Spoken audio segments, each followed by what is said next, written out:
ജീവിത സഹചാരിയായി തോളിൽ ചാഞ്ഞിരിക്കുന്ന വേനൽ പക്ഷി, നിനക്കായി കാലം ഒരുക്കുന്ന തൂമഴ. സ്നേഹം, സ്നേഹം.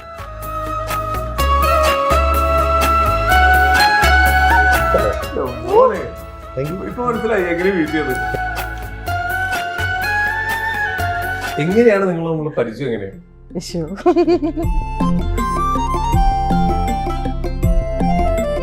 ഏറ്റവും കൂടുതൽ ഇഷ്ടപ്പെട്ട ക്യാരക്ടർ.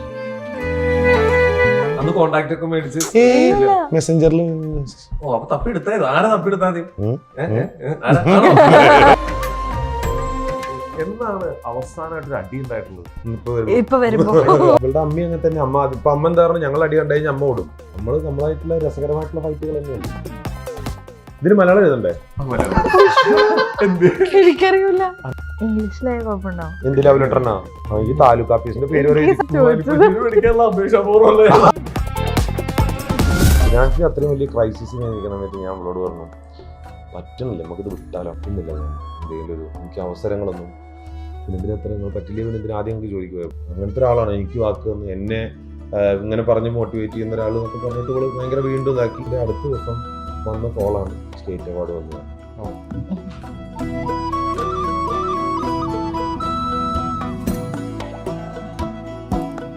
നമസ്കാരം, welcome to Jago space. It's me Srinath K Janardhanan. കഷ്ടപ്പെട്ട് വളർന്നു വന്ന ഏതൊരു കലാകാരനെയും നമ്മൾ റെസ്പെക്ട് ചെയ്യണം, നമ്മൾ അംഗീകരിക്കണം. അതേപോലെ ഒരു കലാകാരന്റെ ഫാമിലിയുമാണ് നമ്മുടെ മുമ്പിലിരിക്കുന്നത്.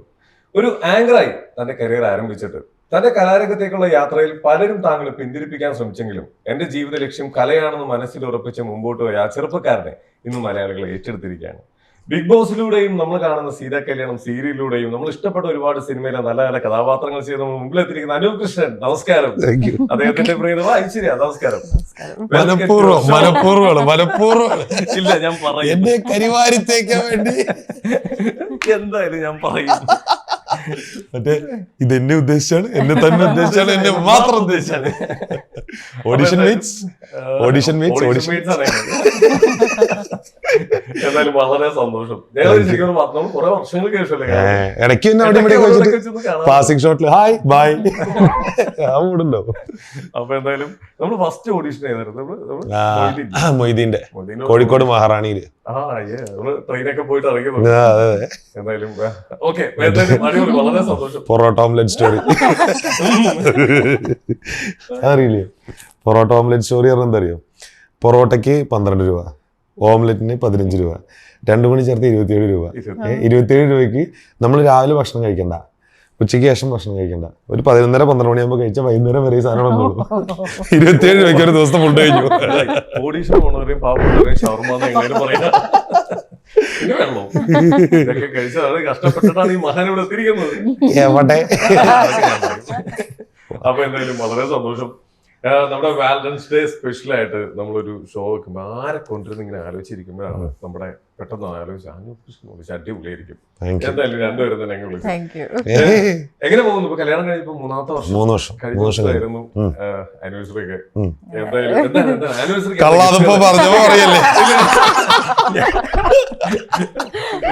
ഞാൻ എനിക്ക് 1 വർഷത്തെ വിചാരിച്ചിരുന്നു ഇവിടെ തിരുത്തുന്ന ഞങ്ങൾ ആങ്കർമാർ ഇങ്ങനെയാണ് പല പരിപാടിയും ചെയ്യും.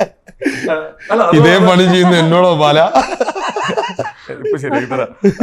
എന്താ ഗിഫ്റ്റ്? എന്താ ഗിഫ്റ്റ്? അല്ല, ഞങ്ങളൊന്നും പ്രത്യേകിച്ച് ഇപ്രാവശ്യം ഒന്നും പ്ലാൻ ചെയ്തിട്ടില്ല. പ്ലാൻ ചെയ്തിട്ടില്ലല്ലേ? ഓക്കെ, ഞാൻ നല്ലൊരു ഗിഫ്റ്റ് കൊടുത്തു. എന്താ അടിപൊളി ഗിഫ്റ്റ് കൊടുത്തു. എന്താണ്? കേരള സംസ്ഥാന ടെലിവിഷൻ. ഓ, മതിയല്ല, എന്ത് വേണം? എന്താണ് കൺമഷിയുടെ അപ്ഡേഷൻ? കൺമഷിക്ക് അത് ഈ പറഞ്ഞ അതിപ്പോ തമാശക്ക് പറഞ്ഞാണെങ്കിലും ഭയങ്കര ലോട്ടറി അടിച്ച പോലെ കേട്ടാ. നമ്മൾ എക്സ്പെക്ട് ചെയ്ത സംഭവം ഒന്നുമല്ല, പക്ഷെ അത് വന്നു കഴിഞ്ഞാൽ ഭയങ്കര സന്തോഷമായി പോയി. അത് സംഭവിക്കുന്നത് 22-ാം തീയതി അല്ലേ അനൗൺസ് ചെയ്യുന്നത്? 22-ാം തീയതി അനൗൺസ് ചെയ്തേ. 23-ാം തീയതിയാണ് വെഡിങ് ആനിവേഴ്സറി. വെഡിങ് ഡേ എന്ന് പറഞ്ഞാൽ 23rd. ആ ഒരു മൊമെന്റിൽ തന്നെ അതെ അതെ. ഓരോ വർഷം ഓരോ അവാർഡുകൾ ഇട്ടിട്ടെ, സംസ്ഥാന സ്റ്റേറ്റ് ഓസ്കാറിലേക്ക് എത്തി നിൽക്കട്ടെ. എനിക്കുള്ള അപ്പൊ ബ്രോ ഇപ്പൊ എന്താ പറയാ ശരിക്കും നമ്മുടെ ഇതിന്റെ ഒരു സ്റ്റാർട്ടിങ് ബാക്കോട്ട് വായി കഴിഞ്ഞാൽ നമ്മളൊക്കെ ഒരുമിച്ചൊക്കെ ഉണ്ട്. അത് കഴിഞ്ഞ് നമ്മളവിടെ പിന്നെ ഒരു ഗ്യാപ്പ് വിട്ടു പോകുന്നായിരുന്നു. ആ ഒരു യാത്ര എങ്ങനെയായിരുന്നു? അല്ല എന്താ സംഭവിച്ചാലേ, ഇത് നമുക്ക് എല്ലാവർക്കും അവസരങ്ങൾക്ക് വേണ്ടിയിട്ടാണല്ലോ നമ്മളെല്ലാവരും ഓടിക്കൊണ്ടിരിക്കുക. ഇപ്പം ശ്രീനാഥ് ആണെങ്കിലും ശ്രീനാഥിൻ്റെതായിട്ടുള്ള രീതികളിലേക്ക് ഓരോ കാര്യങ്ങൾക്ക് വേണ്ടി പോവുക. നമുക്ക് കിട്ടുന്ന അവസരങ്ങൾ പിടിച്ച് ഓരോരോ രീതിയിലേക്ക് മാറുക. അങ്ങനെ തന്നെയല്ലോ എപ്പോഴും. എല്ലാ സൗഹൃദങ്ങളും ഒരു 2 കൊല്ലം കഴിഞ്ഞിട്ട് കാണുകയാണെങ്കിലും ഇന്നലെ കണ്ട പോലെ തന്നെ നിർത്തിപ്പോകാൻ ശ്രമിക്കുക എന്നുള്ളൊരു ആഗ്രഹമുണ്ട്. അതെപ്പോഴും അങ്ങനെ തന്നെ നിർത്താറുണ്ട്. നമ്മൾ കുറെ നാൾ കൂടിയിട്ട് നമ്മള് പാലാട്ട് ടീ ടൈമിൽ വെച്ചാൽ അപ്പൊ ഞാൻ എന്റെ ഫ്രണ്ടിനോട് പറയാം, എടാ എന്റെ ഫ്രണ്ടാണ്, ചിലപ്പോ മനസ്സിലാവണ്ടാവില്ല, അന്ന് കണ്ടതാ. ഇവ പറയാം അന്ന് ചെന്ന് സംസാരിക്കണം. ഞാൻ ഇല്ലടാ ചിലപ്പോ മറന്നിട്ടുണ്ടോ,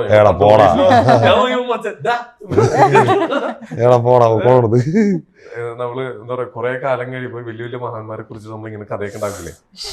നിനക്ക് സമയം തരാം, ഞാൻ ഇനി സമയം തരാം, കൊറേ കഴിയും മഹാന്മാരാവണ്ടേ, അതിനുള്ള സമയത്ത് പോലെ തരാം. ഇത് എനിക്കുള്ള ഇതിന്റെ അടിയിൽ പറ്റി ഇവന് ഏതാ ഈ നാറി, ഏതാ ഈ മാധുരി. അല്ല ഞാൻ കണ്ടില്ല ഈ സീതാ കല്യാണം അതിലേക്ക് എത്തിക്കഴിഞ്ഞപ്പോ ഉണ്ടായിരുന്ന മാറ്റങ്ങൾ എന്തൊക്കെയായിരുന്നു? സീതാ കല്യാണത്തില് സുനിൽ കാര്യാട്ടുകാരിയും സുനിലേട്ടനും ഗിരീഷ് ഏട്ടൻ അദ്ദേഹം അവർ രണ്ടുപേരും കൂടിയിട്ടാണ് എന്നെ കാസ്റ്റ് ചെയ്യുന്നത്. അപ്പോൾ എനിക്ക് അറിയില്ല സത്യം പറഞ്ഞാൽ ഇത്ര വലിയൊരു എക്സ്പോഷർ കിട്ടുക ആ സംഭവത്തിന് എന്നുള്ളത്. കാരണം ഏഷ്യാനെറ്റിൽ പ്രൈം ടൈമിൽ വരുന്ന ഒരു സീരിയല്, ആ സീരിയലിൽ ആൾക്കാരുടെ ഇടയിൽ ഭയങ്കരമായിട്ട് ജനപ്രിയ ആവുക. ഈ സുനിലേട്ടൻ്റെ മേക്കിംഗ് എന്ന് പറഞ്ഞാൽ സുനിലേട്ടൻ സിനിമ ചെയ്യുന്നത് പോലെ സീരിയൽ ചെയ്ത് വയ്ക്കും. ഭയങ്കര രസമായിരിക്കും, ഭയങ്കര റിയലിസ്റ്റിക് ആയിട്ടൊക്കെ ചെയ്യും. അപ്പം എന്നെ സംബന്ധിച്ചിടത്തോളം നമുക്കൊരു ആക്ടിങ് ക്യാമ്പ് അല്ലെങ്കിൽ ഒരു കളരിയിലേക്കൊക്കെ ചേരുന്ന പോലത്തെ ഒരു പരിപാടിയാണ് ശരിക്കും. എപ്പോൾ പിള്ളേരുടെ കൂടെ വർക്ക് ചെയ്യാൻ പോവുകയാണെങ്കിലും അല്ലെങ്കിൽ എപ്പോൾ എന്തിന് ഒരു ആഡിന് വർക്ക് ചെയ്യാൻ പോവുകയാണെങ്കിലും സുനിലേട്ടൻ എന്നെ നല്ല ചീത്ത പറയും. കാരണം എനിക്കത് കേൾക്കാൻ ഇഷ്ടമാണ്. ഇത്ര ചീത്ത പറഞ്ഞാൽ ഞാൻ എന്നിട്ട് ചിരിക്കുകയും ചെയ്യും. എന്നിട്ട് തൃശ്ശൂർക്കാരനാണല്ലോ സുനിലേട്ടൻ. അപ്പോൾ സുനിലേട്ടൻ ഇതിനെ പറഞ്ഞു ഞാൻ ചിരിയാണ് ചിരിക്കും, ഇത് തേങ്ങ ആണല്ലോ എന്നിട്ട് ഇതാ അറിയണോ അതുകൊണ്ട് ഓക്കെ മനസ്സിലായി. അത് സുനിലേട്ടൻ വർത്താനം പറയുമ്പോൾ നമ്മളെല്ലാവരും ഫോണിലാണെങ്കിൽ ആദ്യം സുനിലേട്ടൻ വിളിക്കുന്ന സാധനം നമ്മൾ ഫുള്ള് കോൾ റെക്കോർഡ് ഇടും. എന്നിട്ട് കട്ട് ചെയ്തതിന് ശേഷം അവരിന്ന് കേൾക്കും ഇതെന്താ സാധനമുള്ളത്. അതേപോലെ സുനിലേട്ടൻ അല്ലെങ്കിൽ അവർ കൺസീവ് ചെയ്തെടുത്തുള്ള ക്യാരക്ടർ, പിന്നെ ആ പ്ലോട്ട് ഭയങ്കര രസമുള്ള ക്യാരക്ടർ, ഏഷ്യാൻ്റെ പ്രൈം ടൈമിൽ വരുന്നു, കല്യാണിന് ആൾക്കാർ മുഴുവൻ ഇഷ്ടമാവണം, അല്ലെങ്കിൽ സീതാ കല്യാണം എന്ന് പറയുന്ന ഒരു കോംബോ ഇഷ്ടമാവണം. ആ സീരിയൽ തന്നെ എല്ലാ ആൾക്കാരും റെനീഷ ചെയ്തതും ജിത്തു ചെയ്തതും രൂപശ്രീ മാഡം അവർ ചെയ്ത ക്യാരക്ടറൊക്കെ ഭയങ്കര ഇമ്പാക്റ്റ് ഉണ്ടാക്കുന്നു, ആനന്ദേട്ടൻ. അപ്പോൾ ആ ഒരു ടീം മുഴുവനായിട്ട് ആൾക്കാർക്ക് ഭയങ്കര സ്വീകാര്യനാവുന്നു.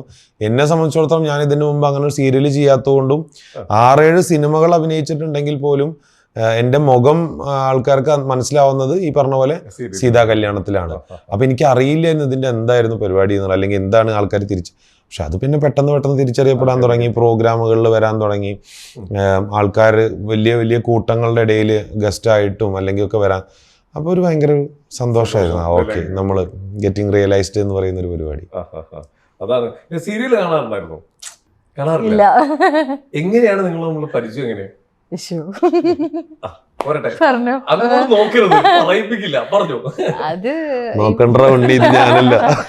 അല്ലല്ല, ഞാന് ആക്ച്വലി ഇന്റേൺഷിപ്പ് ചെയ്യായിരുന്നു 2018 ഇന്റേൺഷിപ്പ് ചെയ്യുന്ന സമയത്താണ് അനുപിനെ ആദ്യമായിട്ട് കാണുന്നത്. ട്രിവാൻഡ്രത്ത് വെച്ച് നമുക്ക് പോസ്റ്റിംഗ് ഉണ്ടാവുമല്ലോ. അപ്പൊ അങ്ങനെ ഞാൻ മംഗലാപുരത്താണ് പഠിച്ചൊക്കെ. അപ്പോൾ 1 മന്ത് പോസ്റ്റിങ്ങിന് വേണ്ടി ട്രിവാൻഡ്രത്തേക്ക് വന്നപ്പോൾ അങ്ങനെയാണ് ആളെ കാണുന്നത്. അത് ഒരു പേഷ്യന്റിനെ ബൈസ്റ്റാൻഡർ ആയിട്ട് വന്നു എന്ന് മെഡിക്കലി നമുക്ക് പറയാം. സണ്ണിയേട്ടന്റെ ട്രീറ്റ്മെന്റിന് വേണ്ടിട്ട് ഇവള് ഞാനവിടെ ജൂനിയർ സ്ഥലത്തായിരുന്നു. അപ്പൊ അങ്ങനെ സണ്ണിയേട്ടനെ കാണാൻ വേണ്ടി ഒരു ദിവസം വന്നു. ആ ഒരു ദിവസമാണ് ഈ ചേച്ചീനെ കണ്ടത്. പിന്നെ അത് കഴിഞ്ഞതിന്റെ ശേഷം ഒരു 1-2 കൊല്ലം കഴിഞ്ഞതിന്റെ ശേഷം ഞങ്ങൾ ന്യൂ ഇയറിന് വിഷ് ചെയ്താണ് അങ്ങോട്ടും ഇങ്ങോട്ടും. ന്യൂ ഇയർ കഴിഞ്ഞു. മെസ്സഞ്ചറിൽ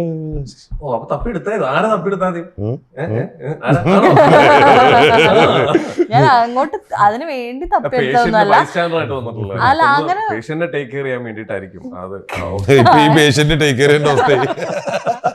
അങ്ങനെ പോയി തപ്പിയെടുത്ത ആളല്ല. പക്ഷെ അൺഫോർച്ചുനേറ്റ്ലി പോയി തപ്പിപ്പോയപ്പോ ആളെ കണ്ടപ്പോ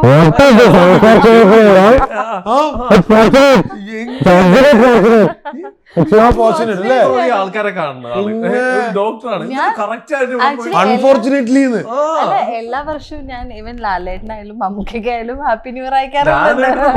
ഒരു കമ്പനി എന്റെ മോനെ അപ്പൊ ഇവരൊക്കെ അഡ്മിൻ ആവും നോക്കുന്നുണ്ടോ? എല്ലാവർക്കും ഞാൻ അയക്കാറുണ്ട്. ഈവൻ AR റഹ്മാൻ സാറിന് വരെ എനിക്ക് ഫേവറേറ്റ് ആയ കുറച്ച് ലിസ്റ്റ് ഓഫ് ആൾക്കാർക്ക് ഞാൻ എല്ലാ വർഷവും ഹാപ്പി ന്യൂ ഇയർ അയക്കുന്ന ഒരാളാണ്. അങ്ങനെ അയച്ചപ്പോ പെട്ടെന്ന് കണ്ടാണ് മൈക്കിൾ ജാക്സൺ ഒക്കെ അയച്ചിട്ടുണ്ടായിരുന്നു. കുതിരപ്പുറത്ത് വരൂ. അങ്ങനെ ഫേസ്ബുക്കില് പുള്ളിയുടെ ഒരു മറ്റേ ഇത് കണ്ടപ്പോ പ്രൊഫൈൽ കണ്ടപ്പോ ഓക്കെ അന്ന് കണ്ടതാണല്ലോ. ഡൗട്ട് ഉണ്ട്, ലാലേട്ടനും മമ്മൂക്കിക്ക് AR റഹ്മാനൊക്കെ മെസ്സേജ് അയക്കുമ്പോ ഇദ്ദേഹത്തിന്റെ പ്രൊഫൈൽ എങ്ങനെയാണ് തെരഞ്ഞു പിടിച്ച് ഇദ്ദേഹത്തിലേക്ക് എത്തിയത്? തെരഞ്ഞു പിടിച്ചല്ല, ഞാൻ പറഞ്ഞില്ലേ അൺഫോർച്ചുനേറ്റ്ലി കിട്ടിപ്പോയതാണ്. ഇതൊക്കെ ശ്രദ്ധിക്കുന്നുണ്ടോ? എനിക്ക് അൺഫോർച്ചുനേറ്റ്ലി എന്നുള്ള വാക്കിനോട് തീരെ താല്പര്യം കേട്ടോ. എന്താണോ ഇപ്പൊ കുറച്ചിട്ട് അങ്ങനെയാണ്. ഇത് കഴിഞ്ഞാൽ തിരിച്ച് ഇങ്ങോട്ടും ചോദിക്കും. ഒരു കുഴപ്പമില്ല, ഞാൻ ഫോർച്ചുനേറ്റ്ലി തന്നെ പറയുള്ളൂ. സത്യം പറയാം, ഫോർച്ചുനേറ്റ്ലി തന്നെ ഞാൻ പറയുള്ളൂ. എന്നിട്ട് നമ്മുടെ ചാറ്റിന്റെ സ്റ്റൈൽ എന്താണ് പറഞ്ഞത്? അല്ല, ഞാൻ ഹാപ്പി ന്യൂ ഇയർ അയച്ചു. ഞാൻ അവിടെ ഫോൺ വെച്ചിട്ട് പോയി. പിന്നെ കുറച്ച് കഴിഞ്ഞ ഒരു 3/4 മണിക്കൂറൊക്കെ കഴിഞ്ഞപ്പോഴാണ് എനിക്ക് റിപ്ലൈ കിട്ടിയത് ഹാപ്പി ന്യൂ ഇയർ. പിന്നെ അങ്ങോട്ട് കാഷ്വൽ ആയിട്ട് നമുക്ക് അങ്ങോട്ടും ഇങ്ങോട്ടും അറിയുന്നതുകൊണ്ട് അങ്ങോട്ട് കാഷ്വൽ ചാറ്റ് ആയിരുന്നു. പിന്നെ അതിന് ശേഷമാണ് ബാക്കി ഇവിടുന്ന് പറഞ്ഞോളൂ. പിന്നെ ഇവിടെ ഇരിക്കുന്നു സ്ട്രെയിറ്റ് കട്ട്. നമ്മൾ അങ്ങനെ ഡയറക്റ്റ് ആയിട്ട് കണ്ടിന്യൂറ്റി പിടിച്ച് പോകരുതാണ് ഇപ്പൊ പഠിപ്പിക്കുന്നത്. സ്ട്രെയിറ്റ് കട്ട് നമ്മൾ അല്ല, പിന്നെ ഗ്രാജുവലി സംസാരം തുടങ്ങി കഴിഞ്ഞപ്പോ പിന്നെ മനസ്സിലായി ഏകദേശം ഇങ്ങനെ ഒരേ കണക്ഷൻ. പിന്നെ എന്റെ വീട്ടിലും ഈ പറഞ്ഞ പോലെ എല്ലാ ദിവസവും ഈ ചാട്ടക്കടിയായിരുന്നു, കല്യാണം കല്യാണം കല്യാണം എന്ന് പറഞ്ഞിട്ട്. അവസാനം ഞാൻ പിടിച്ചു.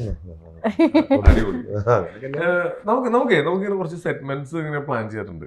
ഒരു 3 ചെറിയ സെഗ്മെന്റ്സ് ഉണ്ട്. നമുക്ക് ഒരു ഫസ്റ്റ് സെഗ്മെന്റിലേക്ക് ഒന്ന് പോയാലോ? ഓക്കെ, നമുക്ക് നമ്മൾ അതിന് മുമ്പ് ഞാൻ പഴയ ടീച്ചറായിരുന്നു കേട്ടോ. അത് അറിയാം, ഇതും പിടിച്ചോളൂ. ഇതിന് മലയാളം എഴുതണ്ടേ? എനിക്കറിയില്ല. അറിയില്ല? ഇല്ല, എഴുതാൻ അറിയില്ല. കന്നഡ എഴുതോളൂ. കന്നഡ എഴുതും, നമുക്ക് വായിക്കാറില്ലല്ലോ. എന്ത് കാണിക്കല്ലോ. ഫസ്റ്റ് സെഗ്മെന്റ് തന്നെ പൊളിയോ? അല്ല, ശരിക്കും മലയാളത്തിലാണോ എഴുതുന്നത്? എല്ലാം മലയാളത്തിലാണോ എഴുതുന്നത്? മംഗ്ലീഷിൽ എഴുതാം. മംഗ്ലീഷ് എഴുതിക്കും. രണ്ടുപേരും ഒരു 2 ലവ് ലെറ്റർ എഴുതി. അങ്ങോട്ടും ഇങ്ങോട്ടും. അയ്യോ, ഞങ്ങൾ ചുമ്മാ വെറുതെ ചുമ്മാ എനിക്ക് എഴുതാൻ എന്തെങ്കിലും സ്വന്തം അങ്ങോട്ടും ഇങ്ങോട്ടും എന്തെങ്കിലും ഒന്ന് പോയിട്ട് എഴുതിയാൽ മതി. ഇവിടെ കോപ്പി അടിക്കാനുള്ള ഓപ്ഷൻ ഫോണേ ഫ്രണ്ട് ഇല്ല.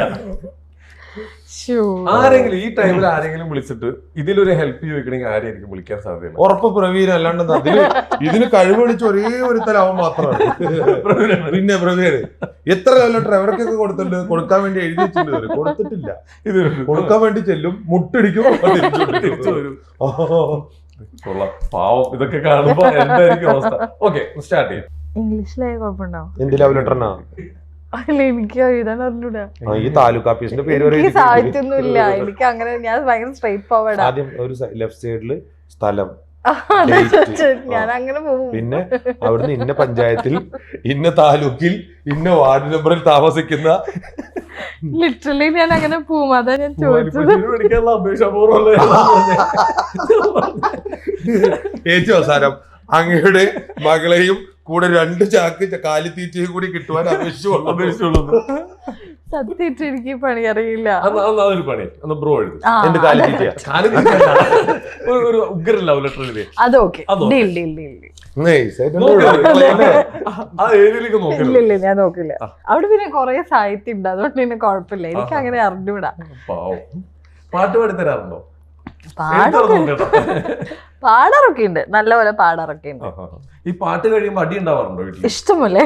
പാട്ട് കഴിയേണ്ട ആവശ്യമൊന്നുമില്ല, അതിന് മുന്നേ തുടങ്ങും. ഏത് പാട്ടാണ് എപ്പോഴും പാടി കൊളവാക്കുന്നത്? കൊളവാക്കുന്നത് ഭയങ്കര ഹൈപ്പിച്ചുള്ള പാട്ടുകളായിരിക്കും. ഹരിമുരളീരവൻ പാടാൻ ശ്രമിച്ചിട്ടുണ്ടോ? ഓ, ഇഷ്ടംപോലെ തവണ പാടാൻ. ഇല്ല. എഴുത്തിന് സ്പീഡ് കൂടി പലതും ചോദിപ്പിക്കും. കലാപരമായിട്ട് എന്താണ് നമ്മുടെ കഴിവ്? പ്രത്യേകിച്ചൊന്നുമില്ല. പ്രത്യേകിച്ചൊന്നുമില്ല. ഇല്ല ഇല്ല ഇല്ല ഇല്ല. പ്രോത്സാഹിപ്പിക്കാറുണ്ട്, സപ്പോർട്ട് ചെയ്യാറുണ്ട്. അതുണ്ട്. ഈ അഭിനയത്തിൽ വരുന്ന അനുവിനെ മാത്രല്ല എല്ലാവരെയും സപ്പോർട്ട് ചെയ്യാറുണ്ട്. ഞാൻ എത്ര നന്നായിട്ട് അഭിനയിച്ചാലും ഇവിടെ പിടിക്കും. പ്രത്യേകിച്ച് വൈകുന്നേരം വീട്ടിൽ കയറി വരുമ്പോൾ ഞാൻ നന്നായിട്ട് അഭിനയിക്കാൻ ശ്രമിക്കും, അത് ഇവിടെ പിടിക്കും. വീട്ടിൽ അഭിനയം മാത്രം നടക്കില്ല. ഡോറിന് ഇപ്പറേ വേണ്ട. ഞാൻ ഏതൊരു ഇന്റർവ്യൂവിൽ ഒരു ഫോൺ ചെയ്യുമ്പോ ഒരു അൾട്ടിമേറ്റ് പുച്ഛം കണ്ടായിരുന്നു. 4 ആക്കി മടക്കി കയ്യിൽ വെച്ചാൽ എന്നൊക്കെ പറയണ്ടായിരുന്നു. ഇങ്ങനെയാണോ, ഇതാണോ നമ്മൾ മെയിൻറ്റെയിൻ ചെയ്തപ്പോൾ? ഇവിടെ ഭയങ്കര റൊമാൻറ്റിക് ആണ്, ഭയങ്കര സാഹിത്യവും കാര്യങ്ങളൊക്കെ. പക്ഷെ നേരെ ഓപ്പോസിറ്റ് തന്നെയാണ്. ഇപ്പൊ കാണാതെ തീർക്കണ്ട. ഈ എഴുത്ത് കഴിയുമ്പോ ഇന്നറിയാം ബാക്കി എന്തായിരിക്കും. അല്ല ഇവിടെ എഴുതിക്കോളൂ, അതുകൊണ്ട് എനിക്ക് കുഴപ്പമില്ല. പക്ഷെ ആ വാക്കിന്റെ അർത്ഥം ഞാൻ അങ്ങോട്ട് ചോദിക്കേണ്ട ഒരു ഇത് എന്താന്നല്ല, അങ്ങനെയുള്ള അവസ്ഥ ഉണ്ട്. കാവ്യാത്മകമായിട്ടൊരു ഒരു പ്രണയം നടക്കില്ലേ, വർക്കൗട്ട് ആവൂല. എന്തായാലും ബ്രോ ഇതിനു മുമ്പ് എഴുതിയിട്ടുണ്ടോ എപ്പോഴെങ്കിലും? ഉണ്ടാവുമായിരിക്കും. ഞാനോ പ്രണയലേഖനോ? കൊടുക്കാൻ പറ്റും. ഞാൻ മുമ്പത്തെ ഒരു ഇന്റർവ്യൂലേ എന്നൊരു വൃത്തികെട്ടവൻ, അവൻ അങ്ങനെ തന്നെ പറയണം, വൃത്തികെട്ടവൻ അല്ലല്ല കൈ മാറ്റി പിടിച്ചു, വൃത്തികെട്ടവൻ. അവന്റെ പേര് പറയാം, സാധാരണ ആൾക്കാർ പേര് പറയാനില്ലല്ലോ. അഷറഫ്, കാരക്കുത്ത് അഷറഫ്, അഷറഫ് കാരക്കുത്ത്. അവൻ എനിക്ക് വേണ്ടി 5ാം ക്ലാസ്സിൽ അവന് ഇഷ്ടമുള്ള കുട്ടിക്ക് പ്രണയലേഖനം എഴുതിയിട്ട് അവൻ എന്റെ അടുത്ത് ഏൽപ്പിച്ചു. ഞാൻ ഈ ഭക്ഷണം കഴിച്ചിട്ട് കളിക്കാൻ പോണ തിരക്കില് ഇവൻ ഈ ഇവിടെ പേപ്പർ കൊടുക്കാറുണ്ട്, ബുക്കിന്റെ ഉള്ളിൽ വെച്ചിട്ട് തരിയത് ബുക്ക് കൊടുക്കാറുണ്ട്. ഞാൻ ഈ ബുക്ക് കൊണ്ടിട്ട് ആ കുട്ടിക്ക് കൊടുത്ത് കളിക്കാൻ പോയി. എനിക്കൊരു പരിപാടി അറിയണ്ടായിരുന്നില്ല. കളി കഴിഞ്ഞ് ബെല്ലടിച്ച് നമ്മൾ തിരിച്ചു വരുമല്ലോ. 5ാം ക്ലാസ്സിൽ UP സ്കൂളല്ലേ, മുതുവലയില് AP സ്കൂളില്. കളി കഴിഞ്ഞ് തിരിച്ചു വന്നപ്പോ ഈ കുട്ടിയുടെ അവിടെ 4 പേർ ഇരിക്കുന്ന പിള്ളേരെ കൂടി കുട്ടി നടുവിലിരുന്ന് കരയാ. 4 പേർ ആൾക്കാർ. Beautiful scene. ഇവളുടെ കൂടെയുള്ള കൂട്ടുകാരിക്ക് ഇവളെക്കാട്ടിലെ ദേഷ്യം എന്നോട്. എന്നെ ചീത്ത അറിയാനൊക്കെ വന്നോള് ചീത്ത പറഞ്ഞു. എന്നിട്ട് ഞാൻ കൊടുത്തത് ലവ് ലെറ്റർ എന്ന് പറഞ്ഞിട്ട് എനിക്ക് അടി കിട്ടി.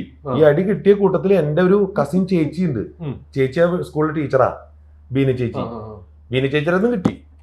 ഇതും പോരാത്തതിന് ബീന ചേച്ചി എന്റെ വീട്ടിൽ വിളിച്ചു പറഞ്ഞു. അമ്മയുടെ അടുത്തും കിട്ടി. ഇത് ഒക്കെ പോലെ 2ാമത്തെ ദിവസമാണ് അറിയണ ഈ വൃത്തിയായിട്ടോ ലവ് ലെറ്റർ കൊടുത്ത് വരാന്നുള്ളത്. ഇവരെല്ലാരും അറിയണത്. എനിക്ക് കിട്ടി അടി എന്ത് ചെയ്യാനാണ്. എന്നിട്ട് അവൻ ഇപ്പൊ 2 ദിവസം മുന്നേ ഇന്നലെ രാവിലെ ഉണ്ട് എനിക്ക് മെസ്സേജ് അയക്കണോ, എടാ എന്നെ ഓർമ്മയുണ്ടോന്ന്. എനിക്ക് അവന് പെട്ടെന്ന് മനസ്സിലായില്ല, കാരണം കുട്ടിയൊക്കെ ബാക്കിൽ. പക്ഷെ ആരെങ്കിലും മനസ്സിലായില്ല പെട്ടെന്ന് എനിക്ക് മെസ്സേജില്. ഞാനടാ നിനക്ക് വേണ്ടി ലവ് ലെറ്റർ തയ്യാറാക്കിയ ആളത്. എടാ വൃത്തിയായിട്ടവനെ ഇപ്പൊ മെസ്സേജ് കിടക്കുന്നുണ്ടോ അവന്റെ.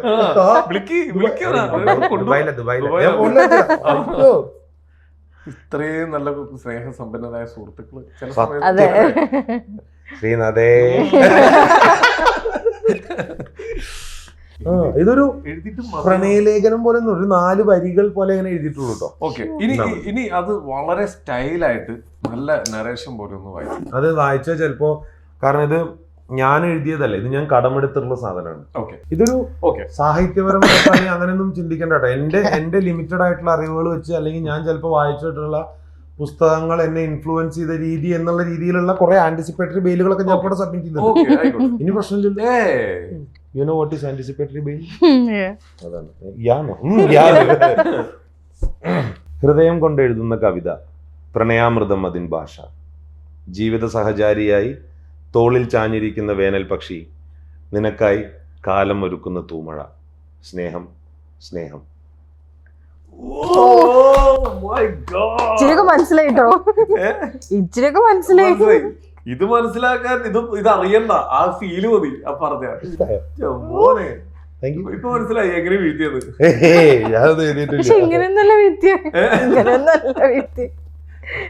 എന്തായാലും ഇത് ഞങ്ങൾ ഇവിടെ ഫ്രെയിം ചെയ്ത് വെക്കാൻ പോകുന്നു. കാരണം കുറച്ച് വർഷങ്ങൾ കഴിയുമ്പോ പറയാ, ആ മഹാവ്യക്തിത്വം എഴുതിയ വാക്കുകളാണ് ആ ഭിത്തിയിലിരിക്കുന്നത്. എന്തായാലും ഒരു വെക്കല്. നീ എന്താ പറഞ്ഞു, ഈ വാക്കുകൾ എഴുതിയ ആ മഹാവ്യക്തിത്വമാണ് ആ ഭിത്തിയിലിരിക്കുന്നത്. ആ മഹാവ്യക്തിത്വം എഴുതിയ വാക്കുകളാണ് ആ ഭിത്തി. അല്ലാതെ ഈ വാക്കുകൾ എഴുതിയ ആ മഹാവ്യക്തിത്വമാണ് ആ ഭിത്തിയിലിരിക്കുന്നത്. അയ്യോ അല്ല, 2 കൈ നീട്ടി ഞാൻ സ്വീകരിച്ചിരിക്കുന്നു. അതെ, താങ്ക് യു. അതാണ് എന്റെ സ്നേഹം.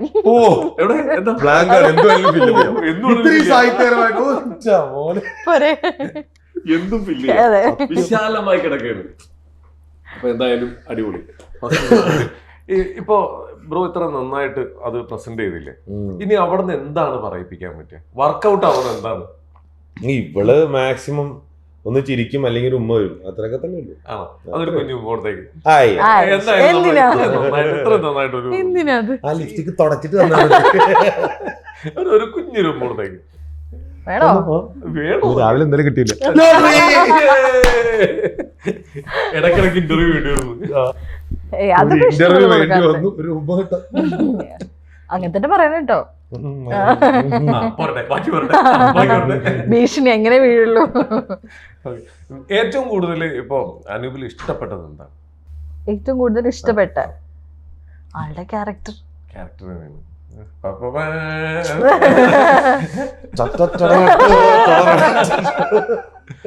അതായത് ഈ പറഞ്ഞ പോലെ ഒറ്റവാക്കിൽ ഞാൻ പറഞ്ഞതാണ് കേട്ടോ. പക്ഷെ ആൾ as a human, as a എന്റെ ഹസ്ബൻഡ് ആയതുകൊണ്ട് അതൊന്നും അല്ല ഞാൻ പറയുന്നത്. ബട്ട് ആസ് എ ഹ്യൂമൻ ആള് ഭയങ്കര അടിപൊളിയാണ്. അതെ, മതി മതി മതി. കുറച്ചുകൂടി ഉണ്ട്. അല്ല ഇതൊക്കെ മതി, ഇതൊക്കെ മതി. ശരിക്കും പരിചയപ്പെടുന്ന ടൈമില് എന്തായിരുന്നു ഇദ്ദേഹത്തിന്റെ ബാക്ക്ഗ്രൗണ്ടിലേക്ക് നോക്കിക്കഴിഞ്ഞു അദ്ദേഹം ആരായിട്ടാണ് പ്രസന്റ് ചെയ്യുന്നത്? അല്ല, സീതാ കല്യാണം ചെയ്തുകൊണ്ടിരിക്കുന്ന ആ ടൈമാണ് ഫസ്റ്റ് നമ്മൾ കാണുന്ന ആ ഒരു ടൈം. അത് കഴിഞ്ഞ് എനിക്ക് തോന്നുന്നു സീരിയലിൽ അത്രയും ഹൈപ്പായിട്ട് നിൽക്കുന്ന ഒരു ടൈമായിരുന്നു. കാരണം ആസ് ഒരു എല്ലാ കുട്ടികൾക്കും ഒരു ഹീറോ, ഒരു മെറ്റീരിയൽ ആയിട്ട് നിൽക്കുന്ന ഒരു ടൈമായിരുന്നു. ഫാമിലി ആയിട്ട്. അതെ, ഇപ്പോഴും അതെ. അമ്മമാര് നമ്മുടെ വീട്ടില് അല്ലെങ്കിൽ പ്രത്യേകിച്ച് സ്ത്രീകൾക്കും അല്ലെങ്കിൽ അമ്മമാർക്കും ഒക്കെ ഇതുപോലത്തെ ഒരു മകനെ കിട്ടിയാൽ കൊള്ളാം എന്ന് പറഞ്ഞിട്ട് ഉണ്ടാവുമല്ലോ. അങ്ങനത്തെ ഒരു മകൻ നമ്മളൊക്കെ അമ്മമാർക്ക് എന്താ പറയുക, നമ്മള് ഭയങ്കര ഫേവറേറ്റ് ആയിരിക്കും. എന്നാലും പറയും നീ അപ്പുറത്ത് അവനെ അമ്മമാരുടെ ഫേവറേറ്റ് ആയിരുന്നു. കാരണം ഞങ്ങളുടെ എൻഗേജ്മെന്റ് കഴിഞ്ഞ ആ ഒരു ടൈമിൽ എവിടെയെങ്കിലും പുറത്തൊക്കെ വെച്ച് ആരെങ്കിലും കാണുമ്പോൾ കുറെ അമ്മമാരാണ് എന്നോട് കുറെ അഭിപ്രായം പറഞ്ഞേക്കുന്നത്. നല്ല മോനാണ്, ഇങ്ങനെയാണ്. പക്ഷെ സ്വഭാവം എനിക്ക് അതെ അതെ ഇവളും പറയാ, ഇവളും നല്ല മോനാണെന്ന് തന്നെ പറയും. പക്ഷെ മോഡുലേഷൻ പറയുന്നു അമ്മമാരെ അത് സീരിയലിന്ന്. പക്ഷെ ഇല്ലട്ടോ, ഇപ്പൊ അവര് ആഗ്രഹിക്കുന്ന പോലത്തെ മക്കള് ഇപ്പൊ അനൂപ് റോയ് ആയാലും ഞാനായാലും കേരളത്തിലെ 1-2 ആൾക്കാർ അങ്ങനെ ഉണ്ട്.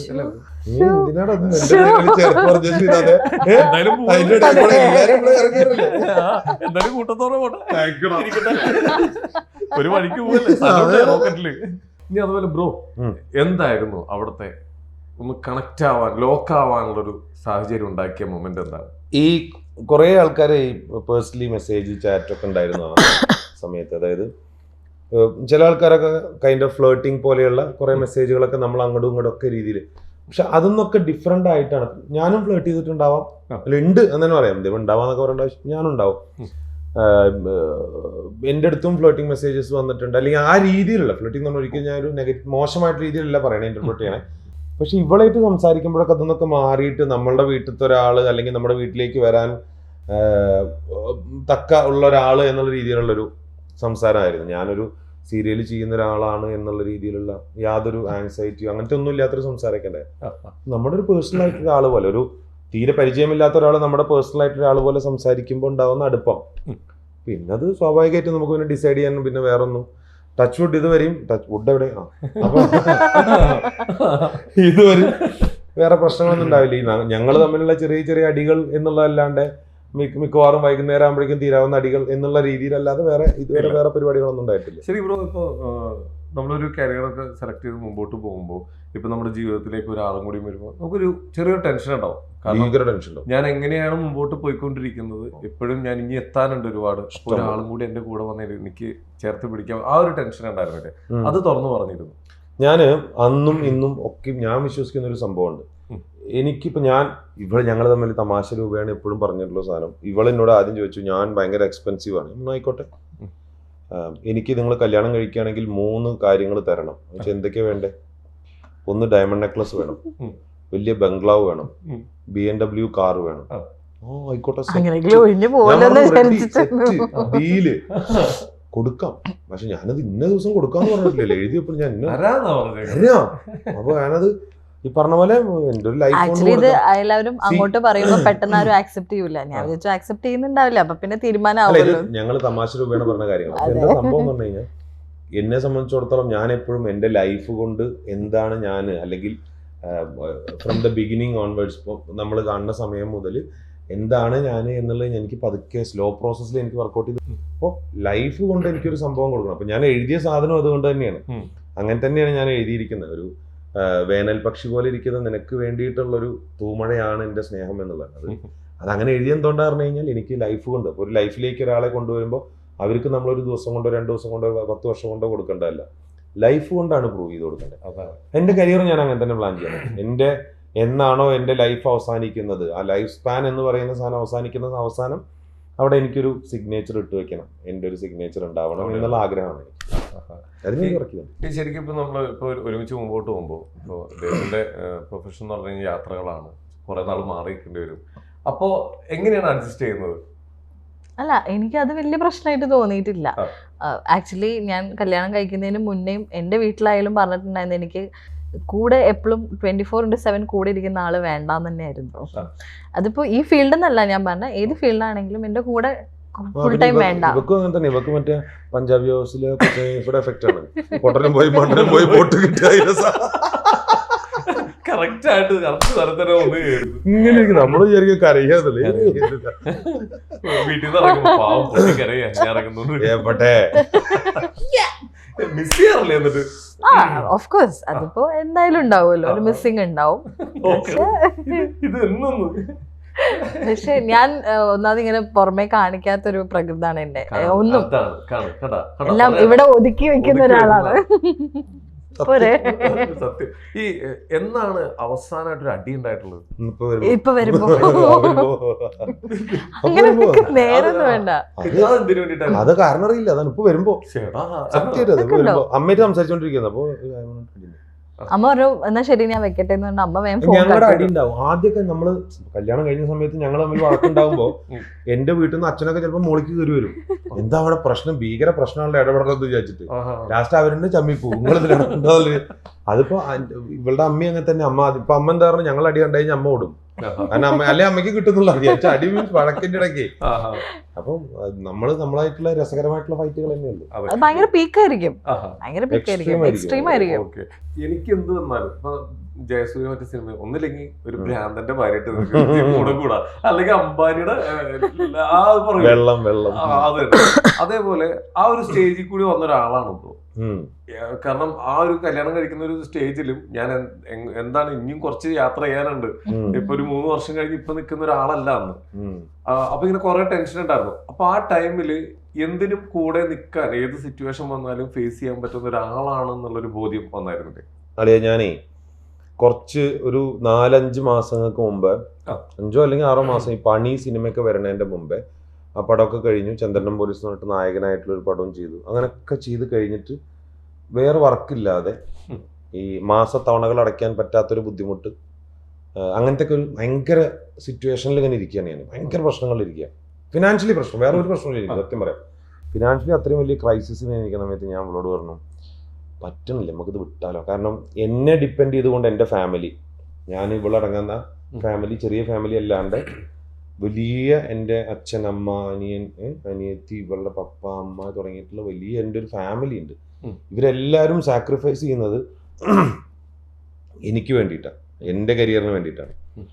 അപ്പം ഞാൻ ഇവളോട് ദിവസം രാത്രി ഇരുന്നിട്ട് പറഞ്ഞു എനിക്ക് പറ്റുന്നില്ല, ഞാൻ എന്തെങ്കിലും എനിക്ക് അവസരങ്ങളൊന്നും കിട്ടുന്നില്ല. ഞാൻ എല്ലായിടത്തും ശ്രമിക്കുന്നുണ്ട്, പോയി കാണുന്നുണ്ട്, മീറ്റ് ചെയ്യുന്നുണ്ട്, പല ആൾക്കാരോടും ചാൻസ് ചോദിക്കുന്നുണ്ട്, പക്ഷെ വർക്കൗട്ടായിട്ട് വരുന്നില്ല. കുറച്ചേ വരുന്നുള്ളൂ.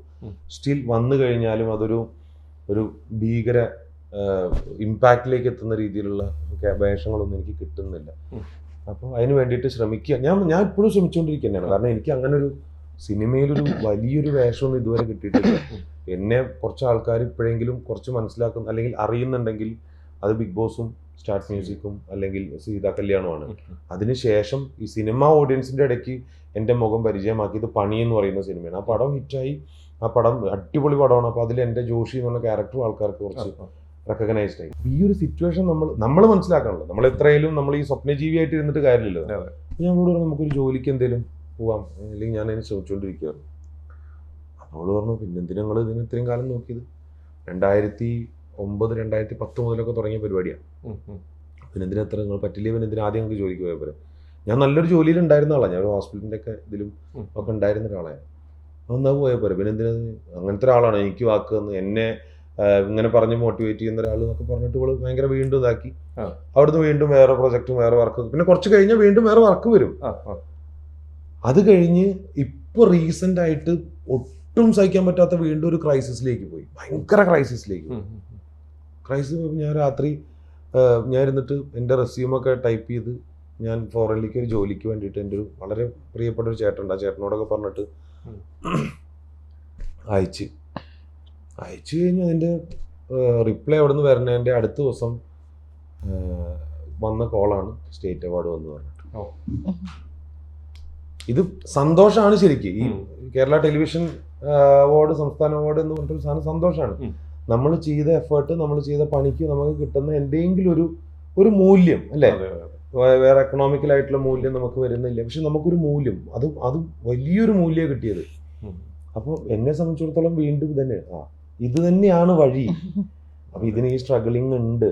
ഇത് നാളെ ഈ പറഞ്ഞ പോലെ നമുക്ക് ഒരു പൊസിഷൻ കിട്ടി, ആ പൊസിഷനിൽ ഇരിക്കുമ്പോൾ ഞാൻ ഇത്രയും പണി ചെയ്തിട്ടാണ് വന്നിരിക്കുന്നത് എന്നുള്ളത് എനിക്കെങ്കിലും അറ്റ്ലീസ്റ്റ് മനസ്സിലാവണ്ടേ, അല്ലെങ്കിൽ തോന്നണ്ടേ. ഞാൻ പെട്ടെന്നൊരു ഫ്രാക്ഷൻ ഓഫ് സെക്കൻഡിൽ വന്നിട്ടുള്ള ഒരാളാണെന്നുണ്ടെങ്കിൽ ഒരു പക്ഷേ എനിക്ക് അതിൻ്റെ വാല്യൂ എന്താണെന്നുള്ളത് അന്ന് ചിലപ്പോൾ എൻജോയ് ചെയ്യാൻ പറ്റിക്കോളുന്നില്ല. പക്ഷെ ഇപ്പം ഞാനത് ഈ ഒരു ഫേസസിൽ എനിക്ക് തോന്നുന്നു ഞാൻ അടക്കമുള്ള എൻ്റെ അതേ സ്റ്റേജിലുള്ള ഒരുപാട് ആസ്പയറിംഗ് ബഡ്ഡിങ് ആക്ടേഴ്സ് ഉണ്ട്. അല്ലെങ്കിൽ ഫിലിമിൽ ഒരു പൊസിഷനിൽ എത്തണം, കൃത്യമായിട്ടൊരു വേഷം കാണുമ്പോൾ ഈ വേഷം എനിക്ക് കിട്ടിയിരുന്നെങ്കിൽ എന്ന് ആഗ്രഹിക്കുന്ന ആൾക്കാരുണ്ടാവും. ഈ ആൾക്കാരുടെയൊക്കെയും ചിന്താഗതി തന്നെയാണ്. പക്ഷെ ആ ഒരു ഏതൊരു മേഖലയിൽ ഇപ്പൊ കൂടെ നിൽക്കുന്ന ഒരാളെ തന്നെയാണ് കൂടെ കിട്ടിയത്. ഇതിലൊരു എന്തൊക്കെ പറഞ്ഞാലും പറയാറില്ല. അതെ, ഇതേ പോയി.